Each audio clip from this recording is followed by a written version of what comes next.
don't be nervous. Alright, so I had to be a little fancy here, try to be fancy anyway. But we had 2 goals. Our first one was for life, social, and emotional skills, and we say 100% by the end of the high school. I thought that was really important because our kids need that repetition, and you'll see words like, they are going to visit this one. We'll see words like confidently, effectively.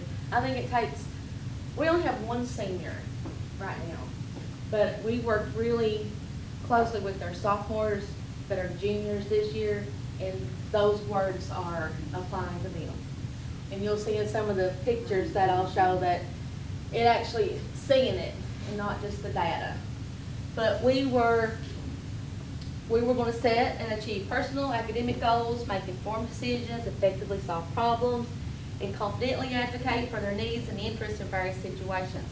And activities that we did to reach that goal, they created SMART goals, they done the role playing, modeling, the mock interviews. I wish we had somebody to come in that's outside and we do it ourselves. And we talked about those first impressions, how do you dress, shake your hand, eye contact, those types of things. But you know what, I just had a thought though, we could probably have someone from the elementary come over and do that. Yeah, do those mock interviews for us. But we worked with activities on communication and self-advocacy skills. I worked really hard on making them be active participants in their ARC meetings because they are the ones that has to go and keep voicing their disability they have. So I think the next here is pictures.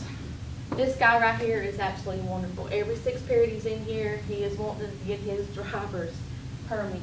He's already 18 and he's studying so hard.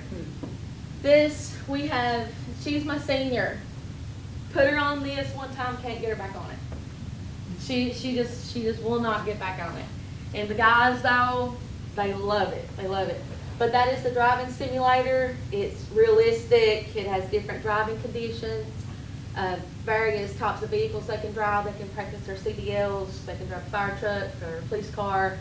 And it gives them real life scenarios, like types of different road conditions that they can participate in. The tractor trailer, and they wreck that a lot. They wreck it a lot. Down here, this is Miss Jordan. I'll talk about her in a minute. So this is 2 of our kids. They were working on making SMART goals and working on some communication skills. And we really have to work on those a lot. That communication. They're really shy. They're not comfortable. And just to get them you'll see her in a minute in another picture. But this is one of the buses we had come in. They got to go in there and talk about their keys money, then a little workshop on that. Our second goal was employment and occupational skills. By the end of high school, students will willingly actively participate in career fairs and events and complete their surveys and develop ILPs to align their education with career aspirations. And the activities we did for this were all of our students every year, complete a career interest inventory, like you all said earlier, it changes. They actively participate in IEP, and that takes practice. They attend career fairs, their speaker events, and once we got the career interest inventories, we then got our speakers to come in because we wanted to hit the kids what they're doing and what they want to do. We want to get those types of peoples in there. We have one that she spent a few days actually at a job site just to make herself comfortable. Took her the second day to start asking questions. That was a really good activity. We mock interviews and on their ILPs, once they're done, they got their resumes. So this is my one student again. He's a junior. He wants to be a paleontologist. His heart is set on a paleontologist. And he can tell you everything that he needs to do to get there. And he has we helped him create a business model. He's very talented with clay, and he can build or create pretty much anything you ask him. I have a whole big shelf full of stuff that I buy from him. We create a business model, he does his prices, I buy him all this stuff.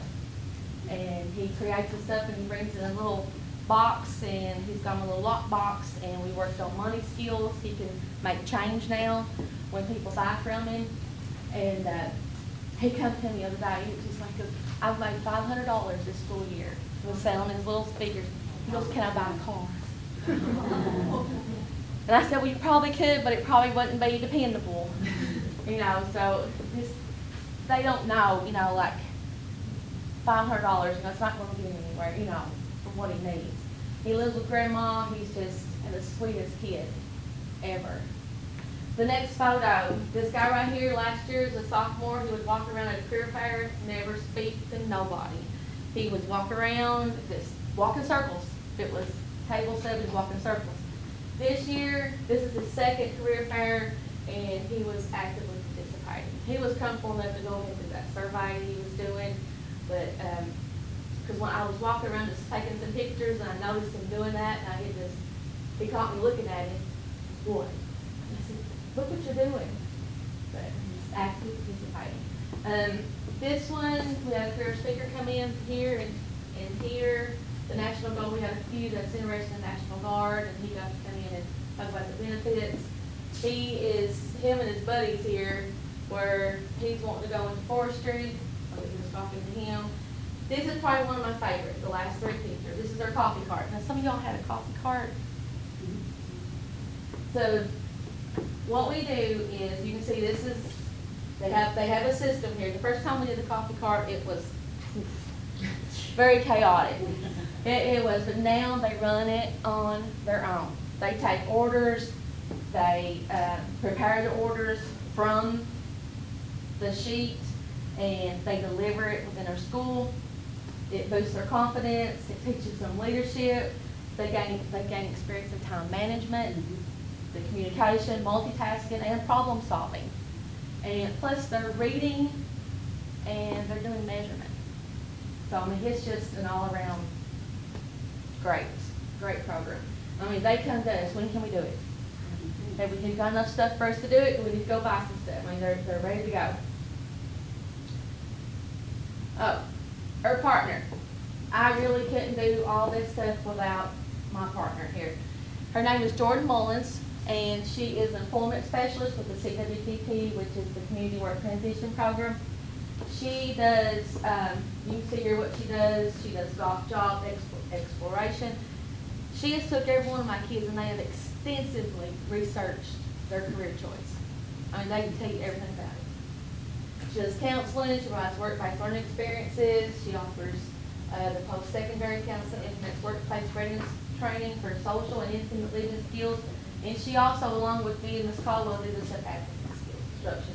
So they're getting it like triple time, my kids are. The next one is Ms. Caldwell. Now this is the whole rest of the presentation, except for one slide at the end. They were nervous, they got tickled at each other.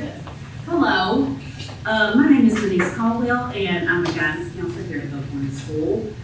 We're here to talk to some of our juniors, some of our students here at our high school, about our ARP transition grant, and that has to do with sustainability. They are here to talk about things that they have been learning and participating in that is helping them decide on the career that they want to focus on or they want to do once they graduate from high school. Let me introduce our students that I've got with us today. Okay, we have Charles. You've got 5, 11. That's okay. We have Whitney. Well, we can, Yeah. this one's just a little bit here and Yeah. And last but I not think least, it's this is 15 Bryce. Wow. One of the things I want to talk about today is some of the activities that these students have participated in so far. We have went to career fairs. Guys, you've all been to career fairs, right? We went to several of those and participated. Okay, What let's did do you that. think about those? Okay, we're gonna pause, but you can see Did Denise. you learn anything? That's Ms. See Caldwell. some things that you were interested in. So, She's deep sea fishing right Okay, now. we would, well, and here's the deal, you're contractually obligated to be here. If there are extenuating circumstances, senior trips, but that's one reason why she did the video. Of course, she would have probably done the video even if she wasn't on that senior trip. So, I treat everybody the same, I don't give anybody any preference, and I'm sure you would attest to that. So, The last slide is about the data. And you'll see when it shows that it does demonstrate a positive impact in this transition program in preparing our students for life beyond graduation. Through all these activities we've all mentioned today, I mean, it is truly a most successful program.